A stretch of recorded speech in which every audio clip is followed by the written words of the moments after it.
asked him out because we worked together 3 times. 3 times? Wow. And there was always a reason why. There was a reason why he said no. I don't know what the reason was, but at the 3rd time I was not happy. So I figured, okay, I'm getting the message now. And, but we're working late together. In fact, we stayed overtime and worked overtime, and there's no one around, and he's not going anywhere. And so I walked over and said, oh, so what are you doing? You want to do something? This is after I've asked him already today, can he go out? He goes, sure, let's go out. I said, you know my mind. I said, what? How come you told me no earlier? Why are you changing my name? I should have never said that. In my mind, I said, oh no, stop. So I stopped. And so we went out. But yeah, he had a reason. He had a really good reason as to why he couldn't go. But I had to ask him 3 times. But he said yes, and it worked out. Some ladies in this room were out partying with me. And about to call out. Yes, I'm getting ready to call some people out. And it's amazing. The person who shared this story with me really isn't here, Coco. She was in the club with her friend, male friend, African-American male friend, and she was with a table of other women, 3 or 4 women, okay? Was it 4? 4 of you? And 2 men at the table. Now, this man had been in there with these women, and all of a sudden, a woman walks up to him. Now, she doesn't know the situation. He's at the table with 4 other women. But she was interested in this guy. And she wasn't us. She was a white woman who walked up to him, approached him. He was with 4 other sisters at that table. But she knew what she wanted, and she went for I it. was in that party, and she literally came up and we were talking in a conversation, and she just came up and looked at him, approached him, disregard to all of us sitting at the table, actually gave me in a couple up and down look like, you know, I am about to pull this man from you. But what she didn't know was that he wasn't going. So so that's it was just very disrespectful. That's been in that party. And it was almost as if we just got spit on, you know, so I just didn't appreciate it.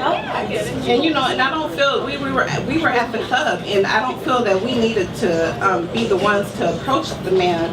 We're constantly out on the floor dancing, and we come back, we're still with the same group. There's only 2 men, there's 4 women. There's only 2 men. None of the other black men that were standing around lurking, would approach any of the black women. This was a very good crowd of black women, educated, you know, professional, and we were not being approached, good looking, you know, and I don't understand why.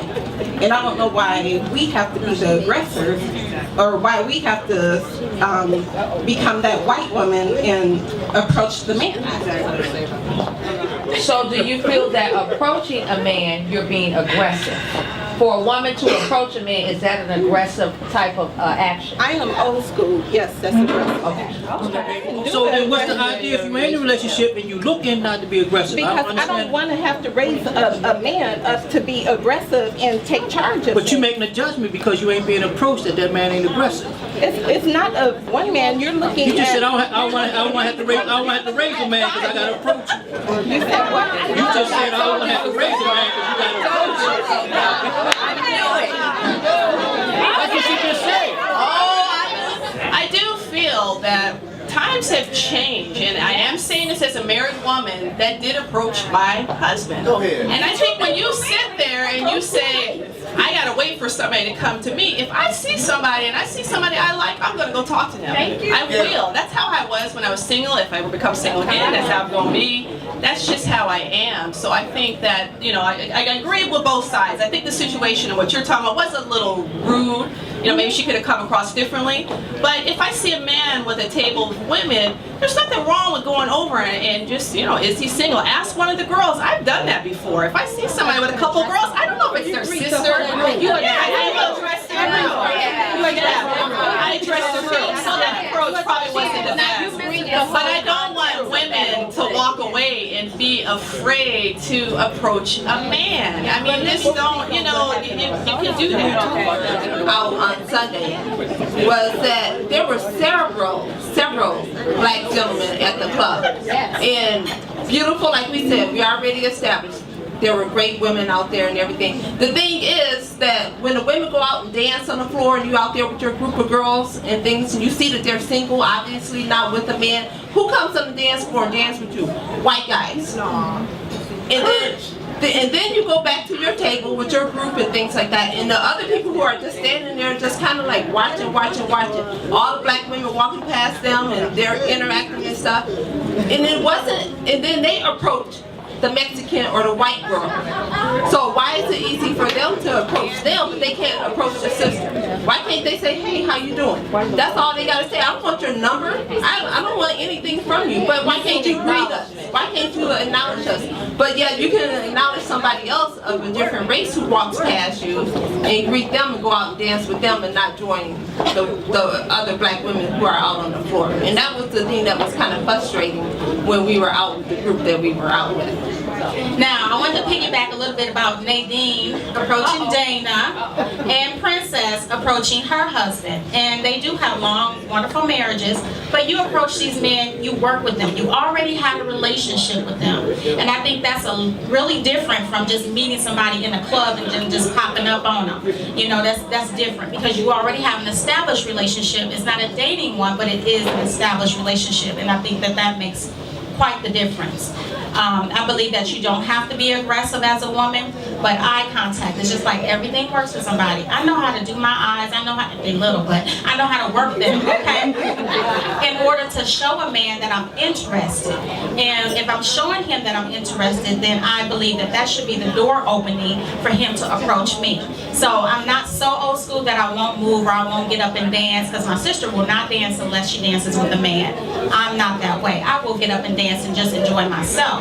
So in the same respect, I feel like if I'm giving you eye contact, if I'm making, those moves, you can pick up on that. I mean, we are species that understand that type of electricity. So if I'm showing you that I'm interested and that door is open, that is a way of being aggressive and not being overly aggressive like this woman who had come up to the table. So, I hope I'm making sense. I do. So, I've actually been in 2 very long relationships, so pretty new to the dating scene. I've really actually never dated a lot before, so I'm pretty new to it. So, what I find interesting is I think I'm kind of old school, because way back when, you look at your dads and you're like, the man's supposed to come ask you to dance, the man actually calls, that kind of stuff, right? But kind of what I've been noticing, when I was out a couple of weekends ago, and I saw all these men up against the wall, women were dancing on the dance floor. And so I approached this gentleman, and I'm like, why is that? Right? And he goes, so I'll answer your question, watch this. He walks over to a table, 3 women were sitting there, and he asked 2 of them to dance. And they're like, no thanks. So he comes back, he goes, so that's my answer. He goes, so if women had to do that, and how many times we get rejected, do you think that women would then approach men? And I'm like, ooh, gosh, yeah, that would kind of hurt. So then, I was talking to another gentleman, and I'm like, you're extremely attractive, right? Like, why don't you have a girlfriend? He's like, so no women approach me. And I'm like, so do you wait for women to approach you? He goes, so kind of what I've learned is you approach a woman and they're not very receptive. So now I wait for women to approach me. And I just found that kind of different, right? Just because I've not been in the dating world. So I'm like, has the tide kind of changed, right, in a man's perspective? I don't know. I think that from a male perspective, if a woman were to approach me, there would be a qualitative difference in my level of appreciation as opposed to a woman that I approached. you know. And I know that depending on the development of the guy that's being approached, if a woman approaches him, he may see that as an opportunity that could be trifled with, or you know, he may take that less serious than a woman who he has to pursue and approach and demonstrate his level of engagement or commitment to getting her interest. So I think that that's a reality that has to be contended with, which is that you know, if you approach a guy, he may have a different perspective of you. He may be receptive to you approaching him, but at the same time, he may receive that differently than someone, you know, he had to make the effort to approach. And I think that in today's day and age, with regards to black male development, I think it's better that the man should approach. He needs to demonstrate, you know, he needs to demonstrate himself, his level of confidence, assuredness, being able to, you know, engage that woman in meaningful conversation, being able to, you know, cultivate something. So I think when it becomes easy, I think it becomes to the man's detriment, because we have a lot of Joe College cool guys who really can't talk to women nowadays, and they lack sincerity. With the text age. Right, and they lack, they don't have, they're not genuine, you know. And so, you know, when we allow men to get to assume that passive posture, then you run the risk of them maybe not developing to his potential. The problem is we don't have creativity. We as in people. So we're not creative enough. We're not savvy enough to be approaching people anymore. We don't put forth the same amount of effort as we used to anymore. And it doesn't have to be a matter of approaching it. Women are good at what they do. Whether it's approaching some man, that takes courage. To approach some man in a group of 4 other women, that's courage. So it doesn't have to be about approaching somebody. It's about positioning yourself. If you position yourself correctly, the man is going to talk to you regardless. And the same thing as a man. So there's been plenty of women who I found attractive, and I position myself where we're going to have a conversation. Whether that needs to be by the restroom, at the bar, at the table, at this empty seat right here. If I was attracted to this young lady in the pink and that seat is empty, I'm going to position myself.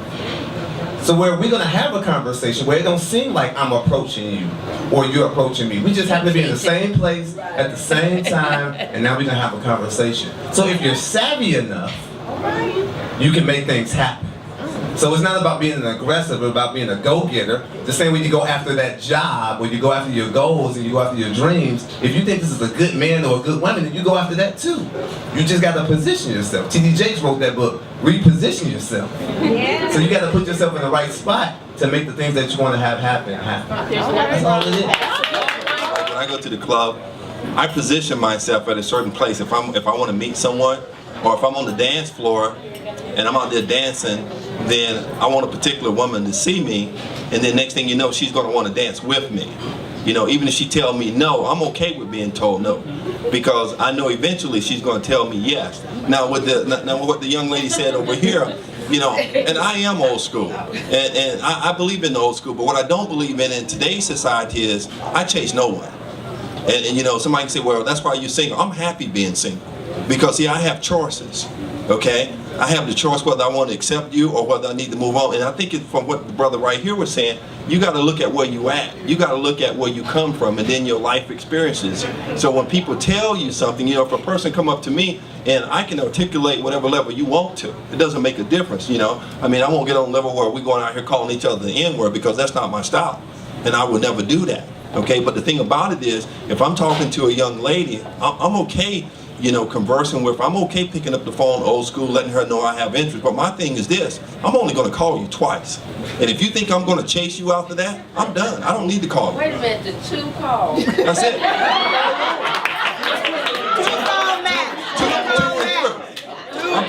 I'm serious. I'm 2 and 3. But that's okay, girl. You should call. I call. I'm letting you know that I have interest in you. Because I know somebody, it was, you know, when you said that, you know. Oh no, I'm only gonna call you, I'm only calling twice. I call you, let you know I'm thinking about you. We done met, got together, had coffee. I'm gonna call you again and say, hey, how's your day going? And if you can't respond to me, if you think I'm gonna be texting you and keep texting you, you got the wrong brother, because I'm not the one. Because now I'm setting my boundaries, I'm setting my standards, and I'm going to respect you. And you can tell what type of person you got, whether it be a woman with a man or a man with a woman. You know, if I go out with a girl, I can tell the type of person she is. Hey, you know what? Let me get the door for you. I can tell whether the guy's been opening the door for her because she's trying to open the door herself. Hey, you know what? We're going to get together and we're going to go out. Let me open the door for you. Okay? I went out with women that have kids, and I teach their kids, hey, you need to hold the door for your mother. 4-year-old, 5-year-old kid. You need to hold the door for your mother. She gets in the car first, and then you get in the car. And if they have a sister, then you hold the door for your sister. Because you know what? That's the way you want to go. And if I'm going out with a woman, she always want to grab the door, I just sit back and say, well, she ain't used to a man. And I just leave it alone. And then if I'm with a gentleman, okay? And here's the thing. And you know, you talk about if a woman approach you. A woman can't, it's okay for a woman to approach me. I'm all about that. But then you're going to tell me, and what I mean by that is, you're going to tell me who you are. You can approach me and you can start talking to me, and then next thing you know, you want to sleep with me the first night. You ain't the type of woman I want to take home to my mom. Yeah, that's right. Because all I know that you would be, if I decide to go down the road, you're going to be my playground. And when I get tired of playing with you, I'm going to move on. Right. So you got to know what type of woman you're dealing with. But on the other side, too, I'm not one of these brothers, I'm going to go 6 months and we out here hanging out together. I ain't going to go 6 months and think I'm going to wine and dine you for 6 months. It ain't happening. And see, I have a 2-rule, too. I'll take you out to dinner 2 times, and the 3rd time, you need to be taking me out to dinner. That's the way I look at it. And she should. Right. And if you can't afford it, I mean, when I say take me out to dinner, you can take me to McDonald's. I don't care. I don't care. We can have a burger together as long as we spend the quality time together. We're conversing. That's the way I look at it. You know, I'm not high maintenance. You know what? I can make myself high maintenance. And you know, I'm going to say this and leave. One time, I mean, my background is finance, okay? I was going out with this girl one time. She asked me, would you take me out to a $400 or $500 meal? I said, hell to the no. She said, why not? I said, when you can take yourself out, then I'll take you out. That way you pay for yours and I pay for what I'm getting. I don't need to take you out to a 4 or 5. All I'm doing is making somebody else rich. Okay, take me to McDonald's. I don't care. It's the conversation that I want with you. Don't expect a man to wine and dine you all the time. Get your nails done. Get your own nails done. Get your hair done. Get your own hair done. If you can't afford it, then you know what? Work it out. Don't look for a man to do these things for you. Now, if he offers, hey, that's just gravy. Somebody said, should you ask? Oh, see, no. To me, no. And that's just a personal opinion. Okay. No. But it is all about being a gentleman, though. But also, it's about partnership. If I date a man, if he takes me out to dinner or lunch once, twice, the next time, no, I got this. Exactly. Or if maybe you're in a financial stressful situation, yeah, I'll invite you to my house. Or, you know what, babe, let's go Dutch on this. You pay for you, I pay for me. Hey, you're I eating, think right? it's just a speaker. I think Each of us has an expectation, and our expectations are based upon the lives that we've lived, our foundation, the families that we come from, and I think that part of dating, a critical part of dating, is communication. So whatever it is that you desire in the early stages of getting to know this person, I think you have to communicate that. Because what I desire, you know, I'm an individual. I am not a stereotype. I don't represent all black women. I don't represent all women. I represent Charlene Tarver. That's it. So what makes me happy, I'm hoping I will meet a man who is willing to step up to the plate and look at me as an individual and determine that I am worthy of what I desire and who wants to fulfill that. So in order for him to know that, he has to get to know me. So we have to move beyond all these stereotypes of what a black man wants and what a black woman wants and what a person wants who has X degrees and X amount of money. We have to move beyond that to who is this person? And if I like what I'm looking at and I like what I hear, how do I get more of that? And so ultimately, we have to make ourselves vulnerable to people. That's really what relationships are about, vulnerability.